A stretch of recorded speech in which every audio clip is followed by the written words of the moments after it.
बार बार हम बोल देते हैं डीजे कोई इशू नहीं है। प्रशासन या सरकार ताशा या ढोल नगाड़ा उपलब्ध करा दे, हम स्वतः बोल देते हैं डीजे एक भी नहीं बजेगा। आपको डीजे नहीं चाहिए मतलब? नहीं चाहिए डीजे। आप जो है ना, आप हमको ताशा का जो व्यवस्था कर दीजिए, और आपका जो बोलते हैं आपका ढोल नगाड़ा का व्यवस्था कर दीजिए, हम डीजे बंद कर देंगे। जोहार दोस्तों, द न्यूज़ मिर्ची में आप सभी का स्वागत है। मैं हूं आपके साथ सनी। रामनवमी 30 तारीख को होने वाली है और अभी से ही इस चीज़ को लेकर के थोड़ा विवाद जो है वह गहराता जा रहा है, खास करके डीजे बजाने को लेकर के। हजारीबाग में डीजे पर जिला प्रशासन ने पूर्ण तरीके से प्रतिबंध लगा दिया गया है और इस चीज़ को लेकर के कई दिनों से लगातार कुछ ऐसे लोग हैं जो लगातार धरने पर और अनशन पर बैठे हुए हैं। उनमें से कुछ लोगों की तबीयत भी बिगड़ी है और यहाँ तक कि इस मामले को लेकर विधानसभा में भी काफ़ी हलचल मच रहा है। मनीष जायसवाल जी ने आज अपने कपड़े तक फाड़ दिए इस मामले को लेकर के। और अभी हमारे साथ में अजय दास जी उपस्थित है, जो कि हजारीबाग से पैदल चलकर राजभवन तक पहुंचे हैं और यहां पे ज्ञापन सौंपेंगे और डीजे को लेकर के एक अपना मांग पत्र सौंपेंगे कि डीजे बजाने की अनुमति दिया जाए। अभी ये प्रतीक्षा कर रहे इस जगह पे, इनसे ही बात करते हैं। अजय जी, सबसे पहले तो आपकी आस्था को सैल्यूट है द न्यूज़ मिर्ची की ओर से। सैल्यूट सभी सनातनी को करना चाहिए। आस्था और धर्म बहुत बड़ा चीज़ होता है, इसके बिना कोई भी इंसान जो है ना वो अधूरा रहता है। और रह गई बात डीजे का, तो डीजे कोई इशू नहीं है। ये केवल डीजे का ही मैटर नहीं है, क्योंकि हमारे आस्था पे चोट करने का एक राजनीतिकरण किया जा रहा है और राजनीतिक दल के लोग ही कर रहे हैं। तो ये बहुत ही दुख का विषय है, क्योंकि रामनवमी हजारीबाग का सदियों पुराना है। हमारे बाप दादा भी उस समय पैदा नहीं हुए होंगे जिस समय से हजारीबाग का रामनवमी शुरू हुआ था। 100 साल से ऊपर का इतिहास है और 100 साल का इतिहास में पहले गाजे बाजे हाथी घोड़ा के साथ निकलता था। तो राजा रजवाड़ा का समय ख़त्म हुआ तो ढोल नगाड़े के साथ बजने लगा, हाथी घोड़ा ख़त्म हो गया। उसके बाद जब ढोल नगाड़ा भी जब बजाने के लिए उतने लोग उपलब्ध नहीं हो पाए, तो फिर बंगाल से कलकत्ता से ताशा आने लगा। तो पहले 25,000 30,000 में ताशा उपलब्ध हो जाता था। अब क्या है कि अब धीरे धीरे हजारीबाग ही नहीं, पूरे झारखंड में प्रभु श्री राम का जन्मोत्सव बड़े धूमधाम से मनाने लगे हैं और रामनवमी लगभग ज़िले में बड़े धूमधाम से मनते हैं।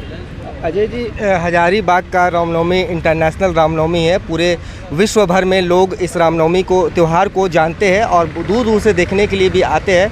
क्या कुछ अभी दिक्कतें आ रही है रामनवमी के पूजन को लेकर के, या फिर आपकी आस्था को लेकर के क्या परेशानी आई? ये अभी का ही दिक्कत नहीं है। पिछले साल भी प्रशासन ने कड़ा रुख अपनाया था और डीजे पर प्रतिबंध कर दिया था, जिसके कारण बहुत सारे अखाड़ाधारी अपने शोभा यात्रा नहीं निकाल पाए थे।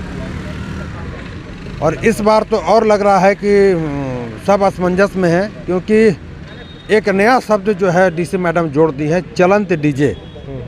ये चलंत डीजे, स्टेट डीजे क्या होता है ये खुल करके नहीं बता रही हैं, और जिसको हम बखूबी समझ रहे हैं। चलंत डीजे का मतलब होता है जो बाजा गाजा चलते हुए गाड़ी में जो बजता है वो डीजे नहीं है, वो साउंड सिस्टम है। तो चलंत डीजे का मतलब है कि जो चलता हुआ झांकी रहेगा, उसमें डीजे नहीं बजेगा, है ना। 2 बॉक्स और चोंगा का शायद परमिशन दी है। तो ये आप स्टेट डीजे में आप लगाए हैं, परमिशन दिए हैं, या चलंत डीजे का पूर्ण रूप से प्रतिबंध रहेगा। राम भक्तों में ऊहापोह का स्थिति है, वो समझ नहीं पा रहे हैं कि प्रतिबंध हटाए हैं या अनुमति दिए हैं। अजय जी, साउंड सिस्टम को लेकर के, खास करके चोंगा को लेकर के जिला प्रशासन की ओर से ये आदेश है कि आप चाहे तो जितना भी चोंगा लगा सकते हैं और शस्त्र प्रदर्शन को लेकर के भी कोई रोक नहीं है। नहीं, पहले तो अस्त्र शस्त्र प्रदर्शन पर भी रोक लगा था। जब 144 आप लगा देते हैं और उसमें अस्त्र शस्त्र ले करके निकलने पर पाबंदी लगाते हैं, तो हम तो ऊहापोह में फंसेंगे ना। हथियार का भाषा हमको नहीं समझ में आता है कि राइफल किसको बोलते हैं, अग्नेयास्त्र किसको बोलते हैं, तलवार किसको बोलते हैं, लाठी डंडा किसको बोलते हैं। 144 की आप बात कर रहे हैं अजय जी। 144 भी ऐसे रूट्स जहाँ से रामनवमी की शोभा यात्रा जो गुजरना है उन रूटों पर 144 नहीं लगी हुई है जैसे दूसरे जगहों पे लगी हुई है। ये क्लियर, ये प्रशासन क्लियर नहीं कर पा रही है ना कि रामनवमी रूट पे नहीं निकलना है। ये तो पुलिस प्रशासन पे ये नियम लागू नहीं होता है। तो बाकी तो सिविलियन जितने भी आएंगे रामनवमी में, वो तो तलवार है, लाठी है, भाला है, बर्छा है, जो हमारे देवी देवताओं का अस्त्र शस्त्र है वो तो लेकर के निकलेंगे ही।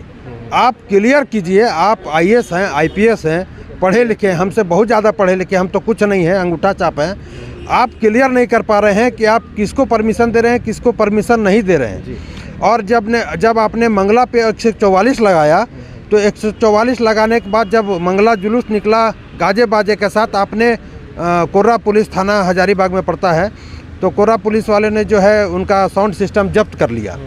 तो जब्त कर लिया, जब राम भक्त धरने पर बैठ गए कि साउंड सिस्टम को आप छोड़िए, तो आप 144 का उल्लंघन का परिणाम स्वरूप जो है आप क्या किए, 9 राम भक्तों पर FIR दर्ज कर दिए, 5 पर 107 लगा करके आप नोटिस भेजने की तैयारी में हैं। घर घर जब में आप छापा मार रहे हैं अरेस्ट करने के लिए, तो राम भक्त डर जाएंगे, है ना। फिर क्या होगा कि 125 झांकियाँ जो निकलती है, कोई उग्र होकर के ज़बरदस्ती निकालेगा तो आप FIR कीजिएगा, क्योंकि 144 का उल्लंघन है। आप 144 का उल्लंघन करवा करके बाबा भीमराव अंबेडकर का संविधान का आप अपमान भी करवा रहे हैं। अजय जी, एक चीज़ है जैसे डीजे को लेकर के मैं कहना चाहूँगा या आपसे जानना, बार बार हम बोल देते हैं, डीजे कोई इशू नहीं है। प्रशासन या सरकार ताशा या ढोल नगाड़ा उपलब्ध करा दे, हम स्वतः बोल देते हैं डीजे एक भी नहीं बजेगा। आपको डीजे नहीं चाहिए? मतलब नहीं चाहिए डीजे। आप जो है ना, आप हमको ताशा का जो व्यवस्था कर दीजिए, और आपका जो बोलते हैं आपका ढोल नगाड़ा का व्यवस्था कर दीजिए, हम डीजे बंद कर दें। क्योंकि डीजे को लेकर के आपको भी पता होगा, याद होगा अजय जी, आप हजारीबाग के चूंकि रहने वाले, 2016 आपको याद होगा कि क्या कुछ हुआ था। ये देखिए, हम तो बोल रहे हैं, हम जो भी आवेदन अभी माननीय महामहिम राज्यपाल महोदय को जो अभी हम आवेदन दिए हैं, मुख्यमंत्री के नाम भी जो ज्ञापन हम लिखे हैं, उसमें हम लिखे हैं कि प्रशासन को लगता है कि भड़काऊ गाना नहीं बजाना है, आप स्वतंत्र हैं किसी भी झांकी वाले का डीजे जब्त करने के लिए, उन पर FIR करने के लिए। अगर कोई भड़काऊ गाना बजाता है तो ये उनकी जिम्मेदारी होगी, और प्रशासन का खुला छूट है, आप उस पर FIR कीजिए, उनका शोभा यात्रा को जब्त कीजिए, उनका डीजे को जब्त कीजिए। हम भी नहीं चाहते हैं भड़काऊ गाना बजे, अश्लील गाना बजे, फूहड़ गाना बजे।